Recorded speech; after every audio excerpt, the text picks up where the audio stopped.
So if you've been listening to this podcast for a while now, you would know that we've shared two stories revolving around the same family. We are calling this lady the Weirdo, as she calls herself that. This lady shares with us some very interesting stories that make you think about the possibility of the paranormal. And today's episode is no different.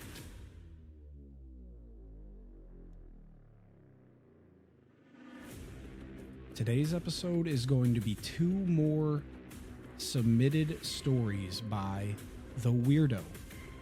So sit down, drive wherever you're going, and buckle up, I guess, because these stories once again make your mind think about what's possible with the paranormal.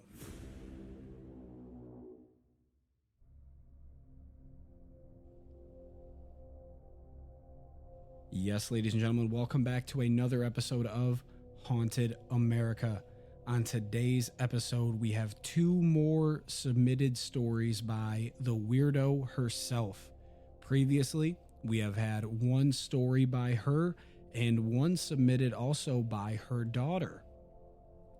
Something's going on with this family because I don't even know. If you haven't listened to them yet, go back in our catalog, listen to them, and come back to this one.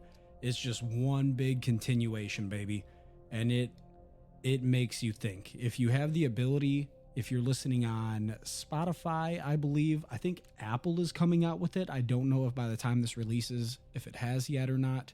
Or YouTube.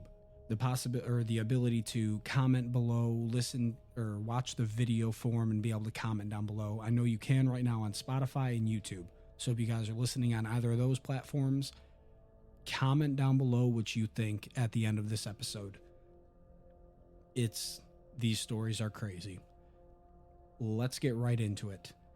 The first story from the Weirdo is titled Shopping with What? Summer of 2008. Shopping at the local supercenter on the weekend, I was in the pharmacy area when I saw what appeared to be a woman at the end of the aisle just standing there, still, with a blank stare, arms straight down, no emotion. She was dressed in what appeared to be black or dark purple clothing. I could not make out what she was wearing as far as pants, top, skirt, or cloak, as she was too far away for me to distinguish.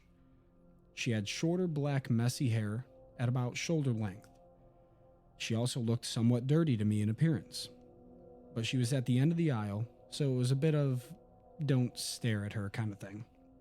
I remember there being several people in that aisle at the time, but for some reason she stood out in my mind, as her blank stare led me to think she was either confused or possibly a special needs adult waiting for someone in the same aisle as me. I then moved over a few aisles to where two other shoppers in the aisle with me this time. Again, at the end of the new aisle, there she stood, again with the same blank slated stare. As I still thought she was simply a disoriented or special needs individual, I decided to walk towards her to see if she needed help or was lost or just wanted my attention. When I got towards the end of the aisle, she turned her head to the left as if someone was talking to her, and she abruptly began walking in that direction. When I got to the end and turned in that direction, she was gone. It's later, when I crossed over to the grocery side of the store, where I thought I could regain my composure and my normal thinking, and that idea failed me completely. Again, I was minding my own business and shopping. With only a few shoppers in my aisle, something led me to glance at the end of the aisle, and there this lady in the dark clothing was again. I thought, what the fuck? Seriously? I tried not to stare and continued to grab some items off the shelf. Unnerved, I occasionally glanced at the end of my aisle, and sure enough, she was still there in her fixed stare. So with the hair standing up on the back of my neck, yet really confused, I decided to walk towards her again. As I approached her from a distance, she turned her head to the left again and walked away just like before. to the neighboring aisle. When I got to the end of my aisle, I looked thoroughly, and again, she was gone. So I turned to go back down the aisle where my basket was, and bam, she was directly in front of me, so close that I could feel her energy. I trembled and jumped back a step. I was in shock and freaked out in disbelief. Don't blame me there. I'm now face to face with her. The two of us just staring at each other, both of us frozen. This is when things began to evolve, and here is when I need answers. She changed her look right in front of me. Her eyes seemed to darken, deepen, and her face manifested into what appeared to be multiple ribbed cheekbones and wrinkled, seemingly almost like fish scales tightly stretched across her face. Now here's the weird part. Like that last sentence wasn't weird enough. Okay, weirdo. Okay. Suddenly, without a second of time passing, I was back on the other side of the store. I don't know how. In the same aisle I started in, at the pharmacy. I became panic-stricken and started having an anxiety attack so bad it was flight or fight. And I discovered I was experiencing both symptoms at the same time. So I hurried, left my basket, and sprinted out of the store. Got into my truck where it felt safe, rushing to open the door and climbing in the seat, and I just sat there. I was breathing so heavily, reeling in fear, wondering, could I have just been daydreaming in the pharmacy aisle, or was this some type of spirit or entity, which seemed to stalk and find me somehow? As you know by now, I'm not one to understand what or why these things are happening to me. These real experiences are so bizarre. You asked me to open my journal up so your listeners could hear and comment. So here we are. I feel like, in a weird way, I might finally get some answers to these occurrences. Anyone out there have an explanation for this experience? Signed, me, just being normal. That's story number 1 of this 2-part episode, guys. What is happening with this family? Why do these things happen to you guys? What is going on? And this one, no less, in a public space that any of us could have this kind of experience somewhere. Just, you're going grocery shopping. You're going out to grab your medication and grab some milk. And then you're planning on coming home for the day and having a cozy time in the house, watching your favorite TV series later on that night. And then this happens to you out in public, freaking you out, throwing off your plans for the rest of the day. Like I said before, if you guys are listening on a platform that you can comment down below, or if you want to email me what you think might be going on here so that I can share this to her, you can do so by emailing us at hauntedamericapodcast@gmail.com. hauntedamericapodcast@gmail.com. Really quick, I gotta hit the W ad.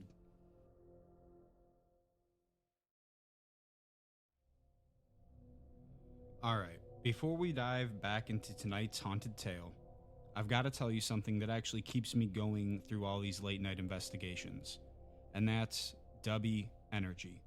Look, when you're up at 2 a.m. reviewing EVP recordings or scrolling through ghost footage, the last thing you need is a sugar crash or shaky hands. W gives you clean, focused energy. No jitters, no crash, and definitely no creepy side effects. It's packed with natural caffeine, vitamins, and nootropics. Everything you need to stay alert when the shadows start to move. And if you want to try it yourself, here's a little treat. Or maybe a trick. Head to w.gg.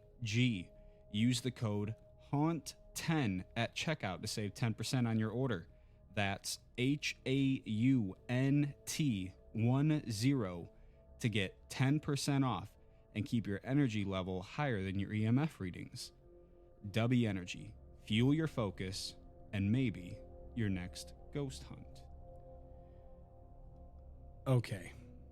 So we're about to get into the next story that was sent in by the Weirdo. And once again, if you haven't gone back or haven't listened to yet the first 2 episodes with the Weirdo, I encourage you to go back and listen to them before continuing on with this episode. Just because the first sentence here of this next story reminded me of something that's coming up in my personal life. I'm going to read it for you guys really quick. This occurrence was about 6 months prior to my daughter Heather and her husband traveling through the Nation reservation and experiencing a slip in time. Okay, so that right there reminded me. In April, I will be driving personally through the area that the Weirdo's daughter had this time slip weird occurrence in. Well, probably not directly through the same area, but the same general area of the desert. And I'm already kind of trying to plan a possible stop or two in a couple of these like off the beaten path areas, possible like Skinwalker Ranch area, just to see if I can, the explorer in me is itching, Anyways, let's get on to this next part of the story. I Am the Weirdo, Mr. Part 3. This occurrence was about 6 months prior to my daughter Heather and her husband traveling through the Nation reservation and experiencing a slip in time. It was a cloudless, warm Wednesday morning. My husband and I were headed on a 400-mile trip to Utah to purchase another truck for his company. We were off the interstate driving along a 2-lane county road and chatting it up when we passed 3 pop-up tents, sitting out in the open near nothing alongside the highway. They belonged to Navajo women who were selling their handmade wares. Curious, I asked my husband to stop, and he said since we had to stick to a timeline for an appointment to pick up the truck, that we could stop on the way back. Finally reaching our destination, we paid for it and picked up the truck and decided to crash overnight before headed back through the Navajo reservation, which, with no exaggeration, is a dreadfully long drive. It's so barren for literally hundreds of miles. Side note, I cannot freaking wait. Not really because it's like just desert for miles, but it's freaking gorgeous. It's gorgeous. The rock formations, hill desert off in the distance. I just can't wait. Now, on an even hotter Thursday morning, we began early to head back home with our loaded trailer as temperatures were already very warm. While traveling back through the Nation reservation, bored off the long, desolate desert roads, looking forward to seeing those tents we saw the day before, I experienced a very scary, unexplainable occurrence. I love sightseeing, but there were few sights to see. Driving through the Navajo reservation, we truly were alone on the road for what seemed like hours, and almost felt like we were in another dimensional time and place. While looking out the window and snapping pictures, on my dad, my husband says I'm the world's best moving snapshot queen. Oh, jeez. Most of them are blurry, of course, but later on, after reviewing my less than professional photos of tribal encampments, landmarks, and sites we passed, it appeared I did manage to capture quite a bit. I will write about my array of photos and abnormal things at another time, as sometimes it seems I summon beings while being... I summon beings while behind the camera, unintentionally. I might add, I often wonder if I'm slated for all mystical, weird, unearthreal connections, or am I just Lil Croc... calling herself Lil Cray Cray. Oh, jeez. So back to looking out the window. Traveling through the Navajo reservation, which looked as if it were in ruins from days past, we passed along many broken-souled homes and crumbling stores that sat dilapidated for years along the roadside, giving one a somber feeling, an imprint of proud owner who once sold his wares or his farmed vegetables. It was almost emotional. A little further down the desolate road, I saw a dog. Oh, I don't like where this is going. I saw a dog up ahead in a field about 40 feet off the road. To me, it appeared more like a coyote. It was light in color, stealth, appearing to be crouched down when standing. It started to walk in a direction away from the road towards the never-ending desert. It stopped, turned, and looked at me. I mean, it looked at me. Then turned his head back in the direction he was walking. As we got closer to this coyote-looking animal, it turned again, and once again glared right at me. We are now parallel with this animal, and while still in a reasonable distance from the 30-mile-an-hour road, it started running in the same direction as our vehicle. So here's the freaked me out part. Right before my eyes, this coyote-like animal morphed into a much larger animal. Legs grew long, and its face stretched and elongated, its snout almost like an anteater. His tail grew long. Its body changed from light beige to black, and it was now running, as if in slow motion, with our vehicle staring right at me as it ran. I was entranced as we both locked eyes. I could not stop staring, holding my breath. I couldn't believe my eyes when I saw this no longer coyote-looking animal morphing before me, just yards away from our moving vehicle. I screamed out loud and said to my husband, "Do you see this?" He looked in my direction, trying to focus on driving at the same time, and said, "I don't see anything." I'm yelling at him. "That animal looked right at me. Please tell me you see it and I'm not losing my mind." I looked back, and it was gone. I felt sick to my stomach almost instantly, but I was thankful it was gone. It took a few minutes to absorb what I had just witnessed. A shapeshifter, a skinwalker, which is what I'm suggesting that it might be. Certainly nothing of the world that I'm used to. So I Googled it, and holy crap, this was the real deal. Not quite sure how to process all this. Google says it was a Yi Naladushi, pronounced Yi Naladushi, or a skinwalker, based on Navajo lore. I then remembered you are not supposed to look into the eye of a skinwalker. I learned that skinwalkers are malevolent witches who can shapeshift into animals, often starting out as coyotes or wolves. To harm others, they abuse spiritual knowledge and have power to possess you and possess your soul. So I'm like, crap, I'm screwed. And this would explain everything, right? Right, weirdo? This is your origin story. This is how it all started.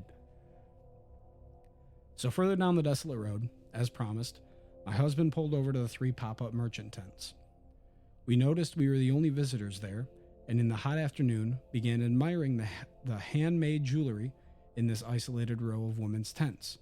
While browsing at the second tent, one of the women from the last tent approached me and told me her grandmother would like to see me.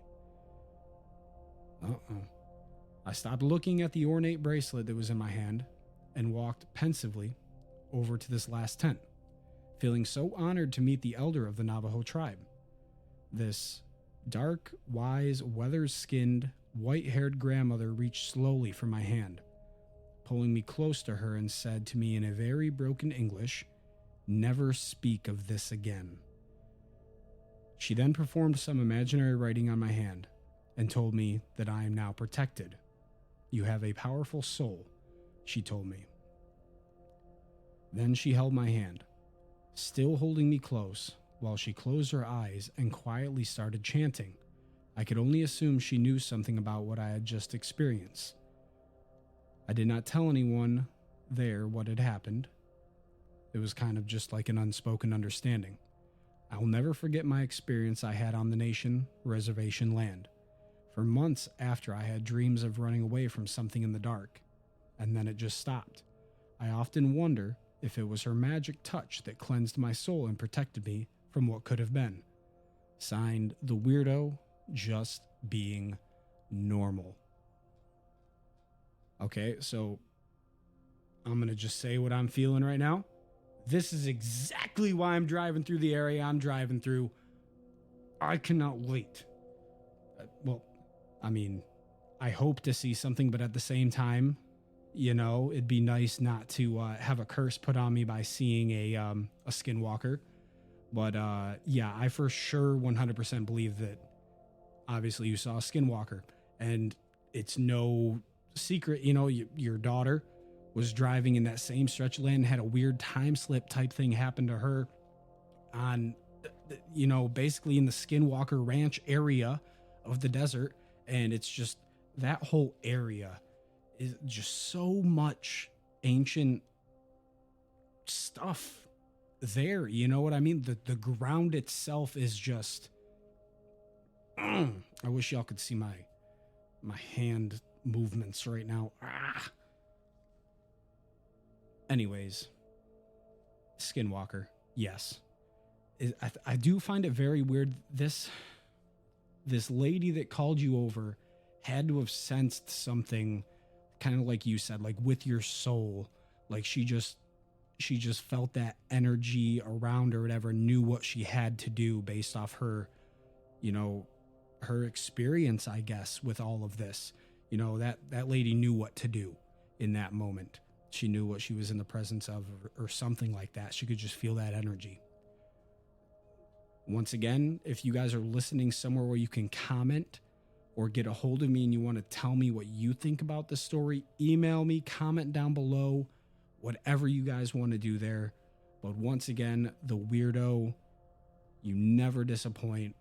We want to hear more stories. I'm sorry that it took so long for this episode to come out. Just thank you once again. Keep sending them. Keep sending them. We'll keep taking them. I love reading your stories. That is all the time we have on today's episode of Haunted America. If you yourself have a story that you want shared on the podcast, you can email me that story at hauntedamericapodcast@gmail.com. You can message me on Facebook. Get a hold of me somehow. I would love to share your story. Until next time, have a good one, ladies and gentlemen.